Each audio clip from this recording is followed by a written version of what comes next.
சற்று நேர தியானத்திற்காக எடுத்துக்கொண்ட வேத பகுதி யோவான் எழுதிய சுவிசேஷம். அனைவரும் எடுத்துக்கொள்ளுங்கள்.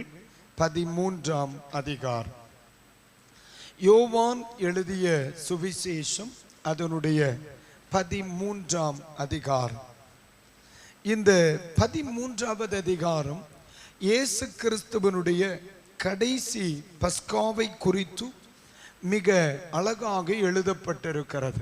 ஆண்டவர் இயேசு கிறிஸ்து சீசர்களோடு இந்த பூமியில் எடுத்துக்கொண்ட அல்லது கலந்து கொண்ட கடைசி பஸ்காவை குறித்து நாம் இந்த பகுதியில் படிக்கிறோம். இந்த இடத்தில் வைத்து இயேசு கிறிஸ்து சொல்லுகிறார், இனி மத்திய ஆகாசத்தில் உங்களோடு அல்லாமல் இனி நான் இந்த பந்தியில் ஆசரிப்பது இல்லை அப்படின்னு இயேசு இங்க தான் சொல்லுவார். ஆனால் ஆண்டவர் இயேசு கிறிஸ்து அந்த பந்தியில் வைத்து செய்த சில காரியங்களையும் அதற்கு பின் மறைந்திருக்கின்ற சில தேவ ரகசியங்களையும் இந்த பகல் வேளையில் நாம் படிக்க போகிறோம். ஆண்டவர் நமக்கு உதவி செய்வாராக. அல்லேலூயா. அதனுடைய 4 முதல் 9 வரையிலான வசனங்களை நம்ம படிக்கணும். 4 இதுதான் வேத பகுதி. யோவான் சுவிசேஷம் 13ஆம் அதிகாரம் 4 முதல் 9 வரையிலான வேத பகுதிகள். ஆனா நீங்க ஒரு சாதாரணமா ஒரு இடத்துல படிக்கிறதுக்கு வேத பகுதியை கொடுப்பீங்கன்னா 1ஆம் வசனத்திலிருந்தே கொடுக்கணும். நான் உங்களுக்கு சுருக்கமாய் தருவதற்கான காரணம் நேர பற்றாக்குறை தான் என்பதை மறந்துவிடக்கூடாது. 4வது வசனத்தை முதல் இப்பொழுது வாசிக்க கேளுங்கள், பார்க்கலாம். தோத்திரம். போஜனத்தை விட்டு எழுந்து வஸ்திரங்களை கழற்றி வைத்து ஒரு சீலையை எடுத்து அறையிலே கட்டி கொண்டு பின்பு பாத்திரத்தில் தண்ணீரை வார்த்து சீசருடைய கால்களை கழுவவும் தாம் கட்டி கொண்டிருந்த சீலையினால் துடைக்கவும் தொடங்கினார். அல்லேலூயா. ஆண்டவர் இயேசு கிறிஸ்து பஸ்காவை ஆசரிப்பதற்கு முன்னே தோத்திரம் அவர் தன்னுடைய சீஷர்களின் கூட்டத்திலிருந்து எழும்பி ஒரு பாத்திரத்தை எடுத்து அந்த பாத்திரத்தில் தண்ணீரை வார்த்து தன்னுடைய அறையிலே ஒரு சீலையை கட்டிக்கொண்டு அல்லது ஒரு துணியை கட்டிக்கொண்டு அந்த பாத்திரத்தில் சீஷர்களுடைய கால்களை கழுவி அந்த துணியினால் அவர் துடைக்க தொடங்கினார். இனி வாசிக்க கேளுங்கள். அவர் சீமோன் பேதுருவின் இடத்தில் வந்தபோது அவர் இப்ப வரிசையா வந்துட்டு இருக்கிறார். தோத்திரம். வரிசையா ஒவ்வொருவருடைய கால்கள் என்ன செய்யப்படுகிறது? கழுகப்பட்டு வந்து கொண்டே இருக்கப்படுகிறது. இப்ப யாருடைய முறை வருகிறது? சீமோன் பேதுருவனுடைய முறை வருகிறது. அவரை நோக்கி ஆண்டவரே நீர் என் கால்களை கழுவலாமா என்றான். இப்ப பாருங்க, வேற ஒருவரும் இந்த வார்த்தைக்கு மறுப்பு தெரிவிக்கவில்லை. இயேசு அவர்களை எழும்ப சொன்னார், தன்னிடத்திலே வரவழைத்தார், அமர வைத்தார், அவருடைய கால்களை கழுவினார், தன்னுடைய அறையில் கட்டியிருந்த அந்த துணியினால் கால்களை துடைத்தார். வேறு ஒருவரும் என்ன செய்யவில்லை? மறுப்பு தெரிவிக்கவில்லை. நல்லா கவனிக்கணும், மறுப்பு தெரிவிக்கவில்லை. ஆனால் இயேசு கிறிஸ்துவின் மேலுள்ள பேதுருவனுடைய அன்பு, இயேசு கிறிஸ்துவின் மேலுள்ள பேதுருவின் பாசம், இயேசு கிறிஸ்துவின் மேலுள்ள பேதுருவின் மரியாதை இங்கு வெளிப்படுகிறது. ஆண்டவரே, என் கால்களை நீர் கழுவலாமா என்று மறுப்பு தெரிவிக்கிறார். அல்லேலூயா. அதற்கு தொடர்ந்த வசனங்களை நாம் வாசிக்க கேட்போம். இயேசு அவனுக்கு பிரதியுத்தரமாக நான் செய்கிறது இன்னது என்று இப்பொழுது நீ அறியாய், இப்பொழுது உனக்கு தெரியாது, இனிமேல் அறிவாய் என்றார். ஏற்ற வேளையில் இனி வரும் நாட்களில் அறிந்து கொள்ளுவாய் என்று இயேசு சொல்லுகிறார். தொடரட்டும். பேதுரு அவரை நோக்கி உடனே பேதுரு அவரை நோக்கி நீர் ஒரு காலம் என் கால்களை கழுவப்படாது என்றான். அல்லேலூயா. முந்தின வசனம் என்ன? இயேசு இப்பொழுது கழுக வருகிறார். அவர் என்ன செய்கிறார்? மறுப்பு தெரிவிக்கிறார். உடனே இயேசு சொல்லுகிறார், இதனுடைய பலன், இதனுடைய பங்கு, இதனுடைய அர்த்தம் உனக்கு இப்ப தெரியாது, பின்பு புரிந்து கொள்ளுவாய் என்று சொல்லுகிறார். உடனே பேதுரு சொல்லுகிறார், இப்ப மட்டுமல்ல, எப்பொழுதும் இதை நீர் எனக்கு செய்யக்கூடாது. அல்லேலூயா. நான் சொல்லுது எத்தனை பேருக்கு புரியுது? இயேசு சொல்லுகிறார், இதனுடைய முகாந்திரத்தை, இதனுடைய காரணத்தை உனக்கு இப்ப தெரியாது, பின்பு அறிந்து கொள்ளுவாய் அப்படின்னு சொல்றார். உடனே இவர் என்ன சொல்லுகிறார்? இப்ப மட்டும் இல்ல, எப்பவும் என் கால்களை நீர் என்ன செய்யக்கூடாது? கழுகக்கூடாது அப்படின்னு இயேசுவினிடத்தில் பேதுரு மறுமொழி கொடுக்கிறார். தொடரட்டும். இயேசு அவனுக்கு பிரதியுத்தரமாக, இப்ப அடுத்து மறுபடி இயேசு பேசுறார். இயேசு பிரதியுத்தரமாக, நான் உன்னை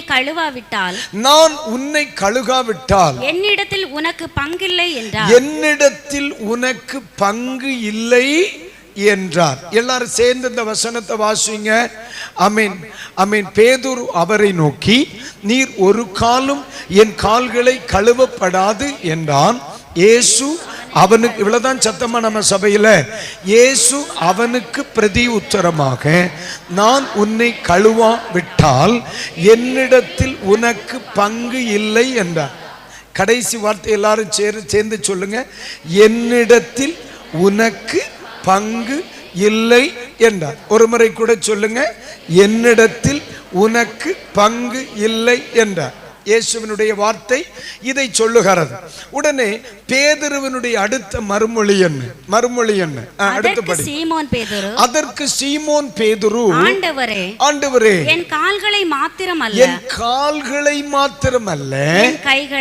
என் கைகளையும் என் தலையையும் கூட கழுவ வேண்டும் என்றான். ஒரு அல்லேலூயா. பேதுருவினுடைய சரித்திரத்தை நம்ம படிச்சோம்னா, அவருடைய தோத்திரம், பிள்ளைத்தனமான அன்பு, பிள்ளைத்தனமான விசுவாசம், பிள்ளைத்தனமான உறவு, பிள்ளைத்தனமான மறுபதில் நமக்கு வேடிக்கையாகவே இருக்கும். இப்ப இவர் என்ன சொல்லுகிறார்? ஆமீன். 3 காரியம் சொல்லுவார். இயேசு எதை மட்டும்தான் கழுகினார்? காலை கழுகிறது மட்டும்தான் இயேசுவினுடைய பிளான். காலை கழுகிறது மட்டும்தான் அவருடைய பிளான். ஆனா இப்ப நம்மால என்ன சொல்லுதார்? ஆண்டவரே, கால்களை மட்டுமல்ல, எதெல்லாம் கழுகப்படணும்? என் கால்கள் 2, என் கைகள் 3, என்னுடைய தலை. என் கால், என் கை, என் தலை. அல்லேலூயா. பைபிள்ல 3 என்கிற வார்த்தை ரொம்ப இடத்துல வரும் பாருங்க. சாட்சியிடுகிறவைகள் 3. வெள்ளிக்கிழமை காலையில உங்களுக்கு சொல்லி கொடுத்தேன். சிநேகிதனிடத்தில் கேட்ட அப்பங்கள் 3. இயேசு தோத்திரம் உயிர் தழுவதற்கு எடுத்துக்கொண்ட நாட்கள் 3. மறுரூப மலையில் இயேசு அழைத்து சென்ற சிநேகிதர்கள், சீசர்கள் 3. இப்படி 3 என்று சொல்லுகிற நிறைய காரியங்கள் தோத்திரம் பைபிள்ல நமக்கு இருக்கு. நீங்க வீட்டுல போய் தேடி வாசியுங்க. அல்லேலூயா. ஆண்டவர் நல்லவர். ஆனா இந்த இடத்துல அவர் கழுக சொல்லுகிற இடமும் 3. 1 என் கால்கள், 2 என் கைகள், 3 என் தலை. அப்ப என் தலையும் கழுவணும், என் கைகளையும் கழுகணும், என் கால்களையும் கழுகணும் அப்படின்னு அவர் சொல்லுகிறார். சரியா? ரைட். இப்ப சிலருக்கெல்லாம் ஒரு கேள்வி எழும்பும். என்ன கேள்வி தெரியுமா பாஸ்டர்? மூழ்கி ஞானஸ்நானம் இன்னொரு சபையில நான் எடுத்துட்டேன், இந்த சபைக்கு நான் வருகிறேன், மறுபடியும் ஞானஸ்நானம் எடுத்துக்கொள்ள வேண்டுமா அப்படின்னு சொல்லி ஒரு கேள்வி சிலருக்குள்ள எழும்பும். கடந்த வாரத்தில் ஒரு 2 வாரம் இருக்கும், ஒருத்தர் என்கிட்ட வந்து, பாஸ்டர், நான் ஆல்ரெடி வெளிநாட்டில் ஞானஸ்நானம் எடுத்துட்டேன், பிதா குமாரன் பரிசுத்த ஆவியின் நாமத்தில் மூழ்கி எடுத்துட்டேன், ஆனா நம்ம சபையில வந்து சேரணும்னு நான் நினைக்கிறேன், அதனால இன்னொரு வாட்டி கூட அப்படின்னு சொல்லி கேட்டாங்க. பொதுவா மூழ்கி ஞானஸ்நானம் பிதா குமாரன் பரிசுத்த ஆவியின் நாமத்தினால் கால் எடுத்துக்கொண்ட ஒரு நபருக்கு நான் மறுபடியும் என்ன செய்வதில்லை? மன்னித்துக் கொள்ளுங்கள், மறுபடியும் என்ன செய்வதில்லை? கொடுப்பதில்லை. அதற்கு என்ன காரணம்?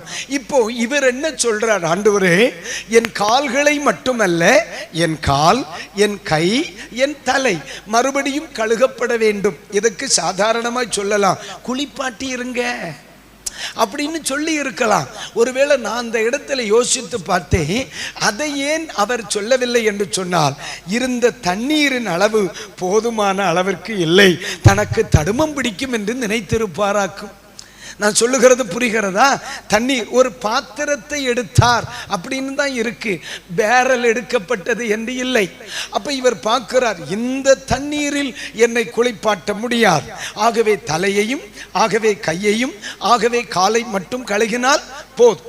ஆனா இதை பாருங்க, இதை மூழ்குதலுக்கு ஒப்பனையாக தோத்தர் இயேசு பதில் சொல்லுகிறத நம்ம பார்க்க முடியும். அடுத்த வசனத்தை தொடருங்க பார்க்கலாம். இயேசு அவனை நோக்கி முழுகினவன் தன் கால்களை மாத்திரம் கழுவ வேண்டியதா இருக்கும். ஏற்கனவே முழுகினவன் தன் கால்களை மாத்திரம் கழுக வேண்டியதாய் இருக்கும். மற்றபடி அவன் முழுவதும் சுத்தமாயிருக்கிறான். மற்றபடி அவன் முழுவதும் எப்படி இருக்கிறான்? ஏற்கனவே மூழ்கினவன் மறுபடியும் மூழ்க வேண்டியது இல்லை. அவன் ஆல்ரெடி எப்படித்தான் இருக்கிறான்.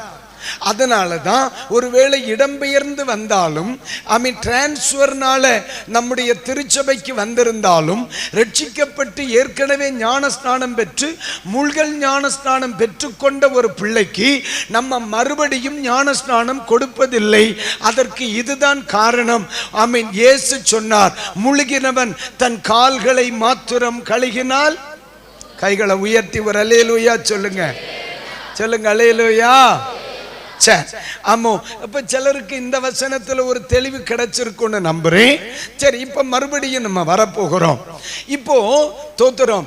இப்போ என்னுடைய கேள்வி என்ன அப்படின்னா, என் கேள்வி என்ன? அப்போஸ்தலனாகிய பேதுரு இயேசுவினிடத்திலே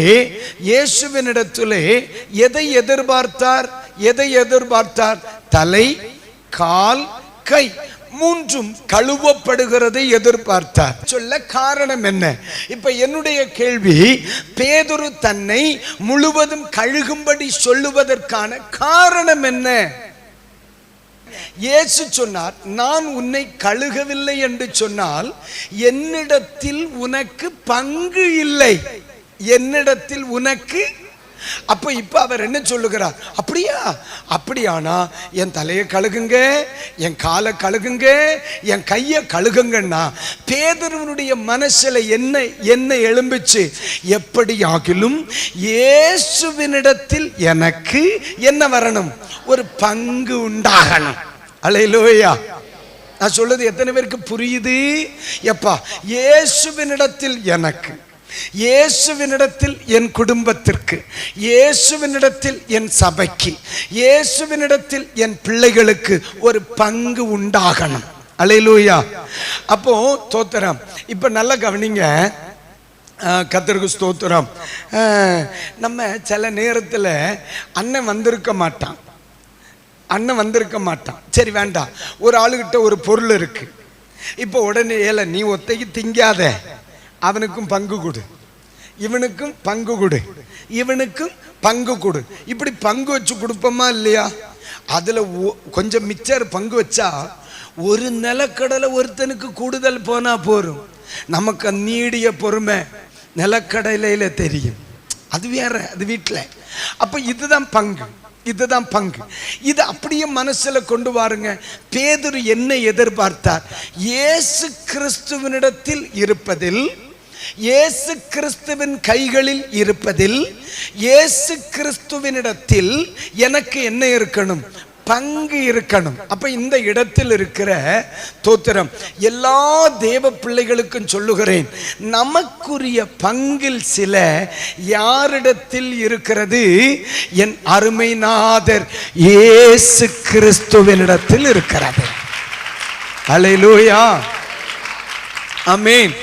அப்ப இன்னைக்கு காலையில கூட பாட்டு பாடணும், ஆராதிச்சோம், ஆமென், தேவனை துதித்தோம், ஆவியில் நிரம்பி மகிமைப்படுத்தினோம். இதெல்லாம் செய்தது எதுக்கு தெரியுமா? போகும்போ என்ன வாங்கிட்டு போகணும்? யாராகிலும் இதை விரும்புறீங்களா? இன்றைக்கு ஆராதனை முடித்து போகும் பொழுது எனக்குரிய பங்கை வாங்கி செல்லணும், எனக்குரிய பங்கை வாங்கி செல்லணும், என் குடும்பத்திற்குரிய பங்கை வாங்கி செல்லணும். என என்னுடைய பங்கு இயேசுவினிடத்தில் இருக்கிறது. அல்லேலூயா, ஸ்தோத்திரம். நான் சொல்லுது புரியுதா மக்களே? அப்போ இதை எத்தனையோ முறை நானும் இதை படிச்சிருக்கேன், எத்தனையோ கோணத்தில் இந்த பகுதியை பிரசங்கம் பண்ணியிருக்கேன். ஆனால் இந்த வாரத்தில் இந்த பகுதியை நான் படித்த பொழுது என்னுடைய கண்கள் இதில் திறக்கப்பட்டதை கண்டேன். அப்போ ஆண்டவர்கிட்ட சொன்னேன், ஆண்டவரே என் பங்கு நிறைய இருந்திருக்கே, என்னுடைய பங்கு. அப்போ ஒவ்வொரு நாளும் ஜெபிக்க இருக்கும் பொழுது எனக்குரிய பங்கை கேட்டு வாங்கிடணும். ஆமென். ஒவ்வொரு நாளும் ஆலயத்திற்கு போகும் பொழுது எனக்குரிய பங்கை கேட்டு வாங்கிடணும். ஏன்னா தேவ மனுஷனாக இருக்கிற பேதுருவுக்குள் ஒரு இருதயம் இருந்துச்சு, எனக்கென்று அவரிடத்தில் இருக்கிற பங்கை முழுவதுமாய் பெற்றுக்கொள்ள வேண்டும். ஒரு அல்லேலூயா, அல்லேலூயா. இப்போ உங்க பக்கத்தில் இருக்கிறவங்களை பார்த்து சொல்லுங்க, நமக்குரிய பங்கு, கையெல்லாம் பிடிக்க வேண்டாம், கொரோனா, நமக்குரிய பங்கு இயேசுவிடம் இருக்கிறது. எத்தனை பேர் அல்லேலூயா சொல்லுங்க? சத்தம் அல்லேலூயா. என் குடும்பத்திற்குரிய பங்கு. அப்ப நான் யோசித்த பொழுது அப்போஸ்தலனாகிய பவுல் ஒரு முறை நிருபத்தில் சொல்லுகிறார், உங்களுக்காக எனக்களிக்கப்பட்ட தேவ கிருபை அப்படின்னு சொல்லுவார். படிச்சிருக்கீங்களா? உங்களுக்காக எனக்களிக்கப்பட்ட தேவ கிருபை. அப்போ உங்களுக்கு பங்கு இப்ப யாருக்கு கையில இருக்கு? ஏன் கையில இருக்கு. அப்போஸ்தலனாகிய பவுல் சொல்லுகிறார், ஆமென், ஏன் கையில இருக்கு. உங்களுக்கு தர வேண்டியது ஏன் கையில இருக்கு. அப்ப நம்ம நல்லா கவனிக்கணும். இப்போ அரசியல் கட்சிகள் ஆளுநர்களா இருக்காக இல்ல, அவங்க தோத்திரம் மக்களுக்கு நன்மை செய்கிறாங்க, நல்லது செய்யறாங்களா இல்லையா? அவங்க எடுத்து போக மிச்சமாவது செய்கிறார்களா இல்லையா? செய்கிறாங்க. ஆனா ஒன்று புரிந்து கொள்ளுங்கள், அவர்கள் செய்கிறது எல்லாமே எனக்குரிய பங்காக்கும். அல்லேலூயா. ஏன்னு கேட்குறீங்களா? ஒவ்வொரு பொருள் வாங்கும் பொழுது நீங்க வரி கட்டுறீங்கல்ல, அது உங்களுக்கு திருப்பி தர வேண்டியது தான், அது உங்களுக்குரிய பங்கு. அப்போஸ்தலனாகிய பவுல் சொல்லுகிறார், என்னை கிருபை பெற்றவன் என்றும் அபிஷேகம் உள்ளவன் என்றும் தாளந்து நிறைந்தவன் என்றும் சொல்லுகிறார்கள். என்னிடத்தில் இருக்கிறவைகள் எல்லாம் என்னுடையவைகள் அல்ல, உங்களுக்கு தர வேண்டிய உங்களுடைய பங்குகள் என்னிடத்தில் இருக்கிறது. ஒரு ஆமென், அல்லேலூயா. இந்த அமேசான்ல இன்னொன்னு என்னது பிளிப்கார்ட், அடுத்து பீசோவா, ஈசோவா, மீசோவா, அது எங்க இருக்கு? நம்ம ஊர்லயா? கழுத தெரியாம போச்சே. அப்ப கவனிங்க, இவங்க எல்லாம் இந்த டெலிவரி பண்றவங்க காலையில நீங்க பார்த்திருக்கீங்களா? காலையில் இந்த டெலிவரி பண்ணிட்டு கொடுத்துக்கிட்டே நடக்கிறவங்கள காலையில் பார்த்துருக்கீங்களா? அவங்க பின்னால் ஒரு பெரிய சுமை அப்படியே போவாங்க. ஆனால் நம்ம அவங்கள பார்க்கும்போது நம்ம நினைப்போம், ஓஹோ இவர்கிட்ட நிறைய இருக்குன்னு. ஆனால் உண்மையிலே அவர்கிட்ட இருக்கு, ஆனால் அவருக்குள்ளது இல்லை. இதெல்லாம் யாரோ ஒருவருடைய பங்கு. கர்த்தருக்கு ஸ்தோத்திரம். அப்ப இந்த பேதுருடைய இருதயத்திற்குள்ள தன்னுடைய பங்கு இயேசுவினிடத்தில் இருக்கிறது. இயேசுவினிடத்தில் இருக்கிற தன்னுடைய பங்கை பூரணமாக பெற்றுக்கொள்ள வேண்டும் என்று யாருக்கு விருப்பம் இருந்துச்சு? அந்த விருப்பம் உங்களுக்கு வந்தா இன்னைக்கு உங்களுக்கு ஆசீர்வாதமா இருக்கும். அல்லேலூயா. இந்த சபையில் இருக்கிற வாலிபர்களுக்கு சொல்றேன், முதியவர்களுக்கு சொல்றேன், சகோதரர்களுக்கு சொல்றேன், அப்பா எனக்குரிய பங்கு யாரிடத்தில் இருக்கிறது? இயேசுவினிடத்தில் இருக்கிறது. என் குடும்பத்திற்குரிய பங்கு இயேசுவினிடத்தில் இருக்கிறது. அப்போ இன்றைக்கு நான் ஆராதனை முடித்து போகும் பொழுது என் பங்கை வாங்காம போக. அப்ப இப்போ பேதுருவுக்குள்ள ஒரு பெரிய ஆசை என்ன தெரியுமா? என் பங்கை வாங்கணும், என் பங்கை வாங்கணும். அவன் எல்லாரும் காலை கழுவிட்டு எந்திரிச்சு போயிட்டான். இவர் சொன்னார், என் தலையும் கழுவணும், என் கையும் கழுவணும், என் காலும் கழுவணும். அப்ப பேதுரு யாருன்னு நமக்கு தெரியும். ஆமா, ரத்தஞ்சயம். அல்லேலூயா. அப்ப பேதுருக்கே தெரியுது நம்ம கழுவாம இருந்தா சரியாவாதுன்னு. அதை மாதிரிதான் சில ஆட்கள், அப்பா என்னை கழுவுங்க. அல்லேலூயா. ரைட். அப்ப இப்போ இன்னைக்கு காலையில நாம் பேதுருவினிடத்தில் பற்றுக்கொண்ட காரியம், பேதுருவுக்கு தேவனிடத்திலிருந்து கிடைத்த பங்கு என்ன? நம்ம குடும்பத்திற்கு இயேசுவை விசுவாசிக்கிற, இயேசுவை ஆராதிக்கிற, இயேசுவை ஏற்றுக்கொண்ட, இயேசுவை பின்பற்றுகிற எனக்கு ஆமென் இயேசு கிறிஸ்துவினிடத்திலே இருக்கிற பங்கு எவை? பங்கு எவை அறியணுமா இல்லையா? சொல்லுங்க. அல்லேலூயா. அதாவது சும்மா எல்லாருக்கும் பார்சலை நீங்க எடுத்துட்டு போயிடப்படாது. நமக்குரிய பங்கு எதுன்னு நமக்கு என்ன செய்யணும்? இப்போ மத்தேயு முதல் பகுதிக்கு வரோம். இயேசுவினிடத்தில் நமக்கு இருக்கிற முதலாம் பங்கு, இயேசுவினிடத்தில் எனக்கு இருக்கிற முதலாவது பங்கு. மத்தேயு சுவிசேஷம் 28ஆம் அதிகாரம், மத்தேயு 28ஆம் அதிகாரம் 18ஆம் வசனத்தை ஒன்று வாசியுங்கள். அப்பொழுது இயேசு சமீபத்தில் வந்து அவர்களை நோக்கி வானத்திலும் பூமியிலும் சகல அதிகாரமும் எனக்கு கொடுக்கப்பட்டிருக்கிறது. இப்ப நல்லா கவனிங்க. தோத்தர் அடுத்த வசனத்தையும் கூட இருக்க வாசிங்க. ஆகையால் நீங்கள் புறப்பட்டு போதும் விட்டுருங்க.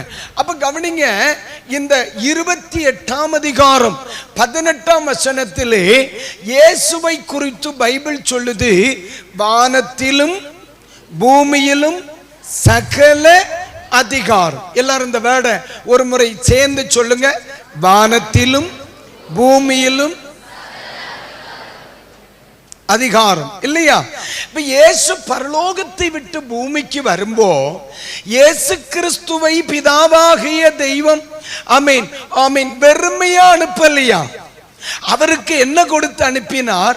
சகல, சொல்லுங்க, பேசுங்க, இந்த வார்த்தையை பேச பேச ஆசீர்வாதம். ஆமென். சகல, சொல்லுங்க, சகல. எப்ப இந்த அதிகாரத்துல எனக்கு பங்குண்டான்னு நமக்கு ஒண்ணு பார்க்கணும். அல்லேலூயா.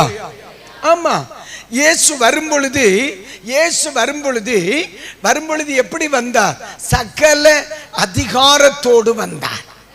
சகல அதிகாரத்தோடு வந்தார். அப்ப நான் யோசிக்கிறேன், இல்ல அதிகாரம் இவருக்கு எதுக்கு? இருக்க போறது எவ்வளவு நாள்? 3.5 வருஷம். ஊழியம் செய்ய போறது 3.5 வருஷம். இதெல்லாம் அவருக்கு எதுக்கு? நம்ம வழியில இயேசு வரும்போ நம்ம வழியில அவரை கண்டா அவரிடத்துல ஏகப்பட்ட அதிகாரம் இருக்கும், நிறைய அதிகாரம் இருக்கும். இப்ப அவரை பார்த்து நம்ம தோத்துறோம். நீங்க வழியில கண்டா, ஏ சுவாமி, நீர் 3.5 வருஷம் ஊழியம் செய்ய போகிறீர், உம்மிடத்துல ஏகப்பட்ட அதிகாரம் இருக்கு, இதெல்லாம் எதுக்கு அப்படின்னு கேட்டா அவர் சொல்லுவார், இதெல்லாம் எனக்கு அல்ல, நான் வரும் பொழுது உனக்கும் சேர்த்து தான் கொண்டு வந்தேன். அல்லேலூயா, அல்லேலூயா. அப்ப இயேசு வந்த பொழுது சகல அதிகாரமும் அவரிடத்தில் இருந்தது. சகல அதிகாரமும் அவரிடத்தில் இருந்தது. நிறைவான அதிகாரம் அவரிடத்தில் இருந்தது. ஆனா அந்த நிறைவான அதிகாரம் அவருக்கு எதுக்கு? இந்த அதிகாரம் எல்லாம் அவருக்கு எதுக்கு அப்படின்னு கேட்டா அவர் சொன்னார், ஐயே, இதை வச்சிருக்கிறது நான் வரும்பொழுது கொண்டு வந்தேன், இது திருப்பி கொண்டு போகிறதற்கு அல்ல, என்னுடைய அதிகாரத்தில் உனக்கும் பங்கு இருக்கு அப்படின்றார். 9ஆம் அதிகாரம் 1ஆம் வாக்கியம் எழுதுகிறேங்க. 9ஆம் அதிகாரம் 1ஆம் வாக்கியம். இப்போ இந்த 2 வசனங்களையும் இப்போ வாசிக்க கேளுங்க, பார்க்கலாம்.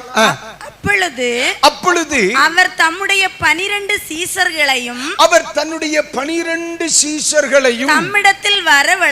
தம்மிடத்திலே வரவழைத்து அசுத்த ஆவிகளை துரத்தவும், பாருங்க, அசுத்த ஆவிகளை துரத்தவும், சகல வியாதிகளையும் சகல நோய்களையும் நீக்கவும் அவர்களுக்கு அதிகாரம் கொடுத்தார். அப்ப இந்த இடத்துல கவனிங்க, சகல அதிகாரம் உள்ள இயேசு இப்ப யாருக்கு தன்னுடைய அதிகாரத்தை பகிர்ந்து கொடுக்கிறார்?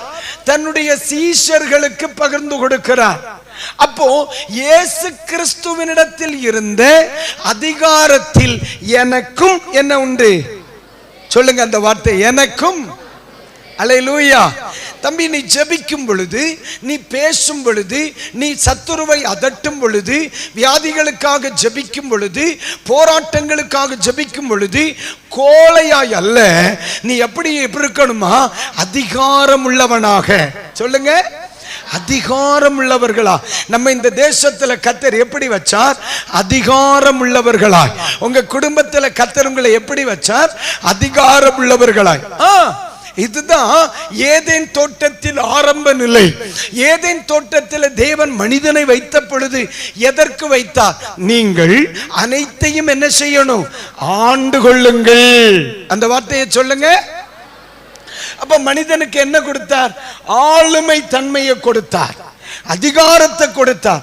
ஆனால் மனிதன் பாவம் செய்து அந்த அதிகாரத்தை இழந்து விட்டான். ஆனால் எப்பொழுது இயேசு கிறிஸ்துவின் இடத்திலே ஒரு மனிதன் வருகிறானோ, அந்த மனிதனுக்கு இயேசுவினிடத்தில் இருக்கிற அந்த ஆளுமையின் அதிகாரத்திலே எனக்கும் என் குடும்பத்திற்கும் என் சபைக்கும் பங்கு இருக்கிறது. அல்லேலூயா சொல்லுங்க, சொல்லுங்க அல்லேலூயா. முதல்ல சொல்லுங்க, அதிகாரத்தில் பங்கு. ஒரு முறை கூட சொல்லுங்க, அதிகாரத்தில் பங்கு. அல்லேலூயா. இந்த அதிகாரம் அம்மாவினிடத்திலே காண்பிப்பது அல்ல. இந்த அதிகாரம் அப்பாவினிடத்தில் காண்பிப்பது அல்ல. நான் யாருன்னு தெரியுமா? மரியாதையா இருக்கணும், அதிகாரம் உள்ளவளாக்குன்னு சொல்லி அம்மிட்ட சொல்ல வேண்டியது கிடையாது. உன் தேசத்தில் போராடுகிற பிசாசினிடத்திலே, உனக்கு விரோதமாய் எழும்பி நிற்கிற இருளின் வல்லமையினிடத்திலே, உன் குடும்பத்துக்கு விரோதமாய் எழும்பி நிற்கிற பலகீனப்படுத்துகிற ஆவியினிடத்திலே, உனக்கு விரோதமாய் இருக்கிற இயற்கை இடத்திலே கர்த்தர் தெளிவாய் சொல்லுகிறார், இந்த தேசத்திலே நீ அதிகாரம் உள்ள ஒருவனாக வாழும்படி உனக்கு என் அதிகாரத்தில் பங்கு இருக்கிறது. அல்லேலூயா. அப்ப முதலாவது என்ன பங்கு? ஒரு முறை கூட சொல்லுங்க. அல்லேலூயா. சகல அதிகாரத்திலும் பங்கு, சகல அதிகாரத்தில் பங்கு. அப்ப தெய்வ பிள்ளைகளாகிய நம்ம இந்த உலகத்திலே இயேசு எதிர்பார்க்கிற ஒன்று, நீ எப்படி இருக்கணும்? அதிகாரம் உள்ள ஒரு தெய்வ பிள்ளையா, ஜெபிக்கிறவனா, சத்துருவை கீழ்ப்படுத்துகிறவனா, அதிகாரம் உள்ள. சொல்லுங்க அல்லேலூயா. அதனால தான் ஆண்டவர் சொன்னார், நீங்கள் பூமியில் எதை கட்டுவீர்களோ, பூமியில் எதை கட்டுவீர்களோ அது பரலோகத்தில் கட்டப்படும். நீ எதை கட்டவிழ்க்கிறாயோ அது பரலோகத்தில் கட்டவிழ்க்கப்படும். காரணம், எனக்கு பூமியில் தந்த அதிகாரத்தில் உனக்கும் பங்கு இருக்கிறது. தம்பி, இந்த சபையில ஏதோ கொஞ்ச நேரம் அம்மாவுக்கு வேண்டி, அப்பாவுக்கு வேண்டி, பாஸ்டருக்கு வேண்டி, ஒரு நன்மை கிடைக்கிறதுக்கு வேண்டி ஒரு 2 மணி நேரம் 3 மணி நேரம் வந்து சபையில ஆராதிச்சு கூட்டம் முடிஞ்ச உடனே அப்பா தப்பணும் என்று போகிற ஒரு கூட்டம் அல்ல. ஒவ்வொரு முறை தேவ சமூகத்திலே வரும் பொழுதும் ஆண்டவருடைய அதிகாரத்திலே உங்களுக்கு இருக்கிற பங்கை பெற்றுக்கொண்டு பெற்றுக்கொண்டு பெற்றுக்கொண்டு ஒரு அதிகாரம், ஒரு ஜெயமுள்ள ஒரு வாழ்க்கை வாழ என் தேவனாகிய கர்த்தர் எதிர்பார்க்கிறார்.